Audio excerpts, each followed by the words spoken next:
सपा अध्यक्ष अखिलेश यादव की press conference. नेता अनीश मंसूरी जीवा जुड़े पीडीए के साथ ही सभी का स्वागत करता हूं। पसमानदा समाज के लोगों का आभार प्रकट करता हूं। समय आने पर आपको आगे बढ़ाने का काम करेंगे। बुनकर कारीगरों के लिए आर्थिक समस्या बनी हुई है। कम आय होने से जीवन स्तर में कमी हो रही है, जिस कारण भविष्य की योजना नहीं बना पा रहे हैं।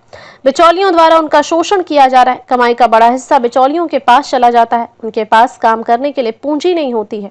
बुनकरों के लिए बनाए कपड़ों के लिए खरीदार नहीं मिलता है। आर्थिक समस्या का समाधान करने के लिए सरकार को योजनाएं चलानी पड़ेंगी। लंबे समय तक एक ही पोजीशन में काम करने से समस्या हो जाती है। बुनकरों को अस्थमा, ब्रोंकाइटिस बीमारी का सामना करना पड़ता है। सब कुछ बदल रहा है, बाजार बदल गए। कुछ दिन पहले मैं देख रहा था कि फैशन डिजाइन जैसा काम दुनिया में कहीं नहीं होता है। जब पूरा बाजार कुछ खास हाथों में चला गया, उसके बाद फिर स्वदेशी की बात कुछ पॉलिटिकल लोग करने लगे। बुनकरों को नई तकनीकी व उपकरण मिलने चाहिए। मॉडर्न मशीन व प्रशिक्षण की आवश्यकता है। इसके लिए हम आने वाले समय में हम काम करेंगे। जब आर्थिक स्थिति बेहतर होगी तो प्रदेश का विकास होगा।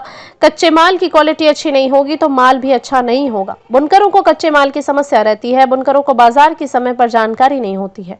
बुनकरों की समस्या के समाधान के लिए हम काम करेंगे। समाजवादी पार्टी के मैनिफेस्टो में हम शामिल करेंगे। सरकार ने 20% भी गेहूं की खरीद नहीं की है। मुख्यमंत्री जी फसलों को देखने के लिए हवाई यात्रा पर निकले थे। हमारे पहले मुख्यमंत्री फसलों को देखने के लिए हवाई यात्रा की थी। जिस रूट पर आपका हेलीकॉप्टर गया, वहां कहां केंद्र बना। काउ मिल्क प्लांट पहला यूपी में बना था, उसको भी सरकार ने बंद कर दिया। अगर उनकी आय नियमित नहीं है तो भविष्य के बारे में वो कैसे सोचे। भविष्य के बारे में भी कोई योजना नहीं बना पा रहे। बिचौलियों द्वारा लगातार उनका शोषण हो रहा है और इनके कमाई का बड़े पैमाने पर हिस्सा बिचौलियों के हाथ में चला जाता है और वो हमारे बुनकरों के हाथ में या कारीगरों के हाथ में या पसमानदा समाज के हाथ से, उनके हाथ से छिन जाता है। बुनकरों के पास अक्सर पूंजी की कमी होती है, जिससे काम कारोबार बढ़ा नहीं पाते हैं। अगर उनके पास पूंजी हो या इंस्टीट्यूशंस जो हैं, फाइनेंशियल इंस्टीट्यूशंस हैं, उनको सपोर्ट करें तो कारोबार उनका और बड़े पैमाने से बढ़ सकता है। बुनकरों को अपने बनाए कपड़ों के लिए बाजार की अनिश्चितता का सामना करना पड़ता है, जिससे उनकी खरीद फरोख्त और आमदनी पर बुरा असर पड़ता है। जो हम लोगों ने सेंटर्स भी बनाए थे या सरकार की जो संस्थाएं भी हैं, वो उतना सहयोग मदद नहीं कर पा रही जितना उन्हें करना चाहिए, जिसकी वजह से उनकी आर्थिक स्थिति का बहुत तरक्की और खुशहाली की ओर नहीं जा पा रहे। आर्थिक समस्याओं का समाधान करने के लिए सरकार और अन्य संगठनों को बुनकरों के लिए विशेष योजनाएं और कार्यक्रम चलाने होंगे, जैसे कि वित्तीय सहायता, प्रशिक्षण और बाजार तक पहुंच प्रदान करना पड़ेगा। बाजार तक कैसे पहुंचना, वहीं जहां वो मेहनत करते हैं और अपना कारोबार चलाते हैं, उनके स्वास्थ्य को लेकर भी कई समस्याएं आती हैं, जिसका उन्हें सामना करना पड़ता है। स्वास्थ्य समस्याएं, बुनकरों को लंबे समय तक बैठकर ये काम करने से स्वास्थ्य समस्याएं आती हैं। लंबे समय तक एक ही पोजीशन में बैठकर काम करने से पीठ और गर्दन में दर्द आता है। बुनकरों की आंखों की समस्या, जैसे कि आंखों में तनाव, धुंधलापन और आंखों की रोशनी कम होना होता है। धूल और रेशों के कणों के कारण उनको सांस लेने की समस्या, अस्थमा जैसी समस्या, बीमारी, ब्रोंकाइटिस की बीमारी का सामना करना पड़ता है बड़े पैमाने पर लोगों को। और क्योंकि लगातार धूल और रेशों के कणों के बीच में रहते हैं, तो मांसपेशियों में दर्द और थकान होती है। खासकर हाथ और कंधों पर बड़े पैमाने पर उन्हें नुकसान होता है।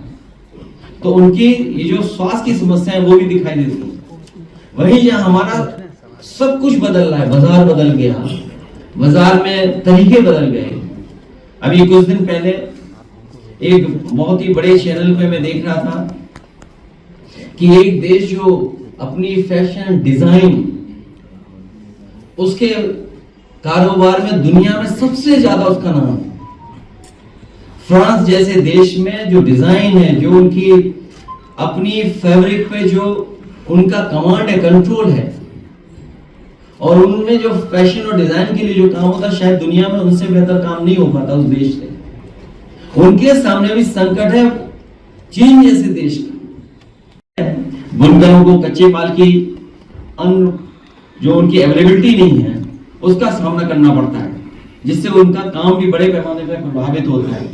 कच्चे माल की क्वालिटी कम होने से बुनकरों के उत्पादों की क्वालिटी में भी प्रभावित होती है, जब रॉ मटेरियल अच्छा नहीं है। और सुनने में आ रहा है कि पड़ोसी देश वो भी रॉ मटेरियल में बड़े पैमाने पर कब्जा कर लिया है। जो लोग स्वदेशी नारा दे रहे हैं उनको भी इस तरह सोचना पड़ेगा, उनकी सरकारों को सोचना होगा। बुनकरों को कच्चे माल की सप्लाई चेन में समस्याओं का सामना करना पड़ सकता है, जैसे कि देरी से आपूर्ति के लिए अनियमितताएं, कभी माल मिलना कभी नहीं मिलना, ये भी बहुत संकट बड़े पैमाने पर पैदा हो जाता है बुनकर भाइयों के सामने। इसलिए उनकी समस्याओं के समाधान के लिए समय आने पर हम लोग काम करेंगे। और इन बातों को मैं इसलिए बोल रहा हूं कि हमारी मुख्यमंत्री की समस्या नहीं उठा रहा। बाजार की समस्या है, बुनकरों को अपने उत्पादों के लिए डायरेक्ट मार्केट नहीं मिल पाता है। ये जो ऑनलाइन जो नया जमाना आ गया है, ऑनलाइन, इसने भी बड़े पैमाने पर नुकसान पहुंचाया है। बुनकरों को अपने उत्पादों के लिए बाजार तक पहुंच नहीं मिल पाती है, जिससे उनकी बिक्री नहीं हो पाती है, और जो बिचौलिया होते हैं वो उसका लाभ उठाते हैं। बुनकरों का अक्सर मददसर वही बिचौलिया शोषण करते हैं, उनकी कमाई का बड़ा हिस्सा छीन लेते हैं, उनकी आय प्रभावित होती है, और बाजार की भी उन्हें समय में जानकारी नहीं होती, जिसकी वजह से उन्हें जो लाभ मिलना चाहिए वो नहीं मिल पाता है। नहीं, बहुत अच्छे हैं, बहुत अच्छा काम करते हैं, भ्रष्ट नहीं है। और दो विधायक सरकार के स्पीकर के अगेंस्ट में लेटर लिख रहे हैं, एक सीएमओ को लेकर, डीएम और स्पीकर आमने सामने, और इसके बाद स्पीकर के आमने सामने 2 एमएलए। पहले तो हम लोग सुनते थे डीसीएम और ओसीएम में लड़ाई है, outgoing chief minister, DCM deputy chief minister. जो डबल इंजन की सरकार थी तो डबल इंजन टकराने लगी, उनके डब्बे टकराने लगे, अब गार्ड के डब्बे भी टकराने लगे। आउटगोइंग सीएम, जो सीएम है वो बाहर जा रहे हैं, उसमें क्या है? आउटगोइंग सीएम अगले जी 2027 को हमने जवाब नहीं दिया उसका सीएम वाला। नहीं, वही जो इंजन टकरा रहे थे, डब्बे टकरा रहे थे, तो अब सब टकराएंगे, और उसी का परिणाम देखिए ना, कोई कूटा जा रहा है, कोई पीटा जा रहा है। कौशाम्बी जैसी जगह पर जहां पर 2 डिप्टी सीएम ने माहौल खराब कर दिया, किसी को न्याय नहीं मिलने दे रहे। ये जो हैं सरकार में बैठे लोग, ये न्याय नहीं देने दे रहे। जिन्होंने संविधान की शपथ ली है वो किसी भी पीड़ित परिवार को न्याय नहीं मिलने देना चाहते हैं। और अभी हमारे पार्टी के प्रदेश के अध्यक्ष श्यामलाल पाल जी इस परिवार से मिलने जाना चाहते थे, पुलिस है इनके पास, पुलिस लगा दी, नहीं जाने देंगे आपको। अब आप एक्सरसाइज करिए, भागने दौड़ने की, चोरी छिप करके जाइए तो आप जा सकते हैं। प्रोपेगेंडा का कोई मुकाबला नहीं कर सकता, बीजेपी के घटिया प्रोपेगेंडा का कोई मुकाबला नहीं कर सकता। बीजेपी के पास इतना संसाधन है, किसी को बदनाम करने के लिए आप कल्पना नहीं कर सकते। जिस फोटो से, जिस वीडियो से, जिस किसी और न्यूज से, या फर्जी न्यूज बना करके कितना बदनाम कर सकते हैं, कितना पर्सनल उसको डैमेज कर सकते हैं, उसकी तैयारी करते हैं लोग। अभी जब मैं आपसे मिल रहा हूं, हालांकि मुझे नहीं पता ये साथी ये सवाल पूछेगा, एक बहुत बड़े महानगर से सुबह सुबह मुझे एक बहुत ही प्रतिष्ठित वैश्य समाज के उन्होंने व्हाट्सएप भेजा मुझे और कहा कि ये न्यूज देखिए, इस न्यूज में यह है कि केवल समाजवादी पार्टी मुस्लिम बेटियों को ही कन्यादान या मदद करेगी। तो मैंने कहा ये कहां से न्यूज चल रही है? तो उन्होंने कहा ये ग्रुप है। तो बहुत सी बात करने के बाद, उन्हें भरोसा दिलाने के बाद मैंने उनसे कहा कि ऐसा करिए, आप जो व्हाट्सएप ग्रुप से ये मैसेज आ रहे हैं उनका मुझे स्क्रीनशॉट भेज दिए, नंबर मत भेजिए। यकीन मानिए मेरे पास 3 स्क्रीनशॉट भेजे उसमें, और जो तीनों स्क्रीनशॉट में जो ग्रुप्स बने हुए व्हाट्सएप में, उसमें बने हुए बीजेपी ऑब्लिक आरएसएस, और उनसे आ रही है वो न्यूज। और मैं तो आपसे कहूंगा, शायद मुझे नहीं उन ग्रुप्स में जोड़ पाऊंगा या जुड़ पाऊंगा मैं, आप लोग तो सब जानते हैं बात।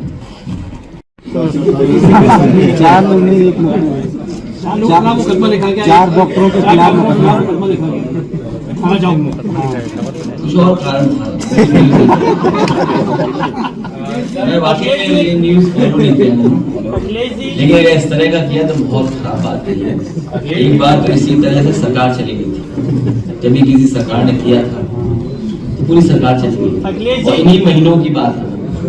विधानसभा में इस बार जो बजट पेश किया गया था उसमें विधानसभा में बजट पेश किया गया था, उसमें 400 करोड़ का जिक्र किया गया था शिक्षा को लेकर। जो हाई स्कूल और इंटर में जो पासिंग वाले जो बच्चे होंगे उनके लिए तमाम तरह के प्रलोभन उसमें दिए गए थे। उसमें हमें इस विषय में अभी कोई जानकारी ही तक नहीं है, जबकि सदन में 400 करोड़ रुपए का बजट जो है वो कहा गया था कि इसके लिए दिया गया है। अभी मैं उस दिन पढ़ रहा था, दुनिया के आंकड़े आए थे कि दुनिया में कितने बच्चों को प्राइमरी एजुकेशन नहीं मिल पा रही है। वो लगभग 7 करोड़ बच्चे हैं, 7 करोड़ से ज्यादा बच्चे हैं। तो अगर दुनिया का आंकड़ा ये कहता है कि 7 करोड़ से ज्यादा बच्चे जिनको प्राइमरी एजुकेशन नहीं मिल पा रही है, तो हमारे देश का आंकड़ा सबसे आगे होगा। और जो हालात उत्तर प्रदेश में हम लोग देख रहे हैं, जितने भी प्राइमरी स्कूल हैं उनमें बच्चे जा ही नहीं रहे पढ़ने, और लगातार संख्या कम हो रही है। और सरकार पिछले 8 साल से यही साजिश कर रही है कि गरीबों के बच्चे प्राइमरी स्कूल में न जाएं, इसीलिए उसके स्टैंडर्ड गिरा रहे हैं। और जो सुविधाएं देने की बात विधानसभा में बजट के माध्यम से कहते हैं, लेकिन जमीन पर नहीं पहुंचाते हैं। ये तो प्राइमरी एजुकेशन हो गया, फिर उसके ऊपर की पढ़ाई देख लो आप, इंटरमीडिएट की आप पता कर लो स्कूलों की हालत क्या है। सब स्कूल प्राइम लैंड पे हैं, प्राइम जगह पर हैं। कुछ अंग्रेजों के जमाने के बने हुए हैं, कुछ बाद में बने हैं। सरकार साजिश कर रही है, जैसे प्राइमरी स्कूल बंद कर दिए उन्हें बेचने की तैयारी है। इसी तरह मैं आपसे कहना चाहता हूं, इंटरमीडिएट स्कूलों की जमीन पर नजर भारतीय जनता पार्टी की है।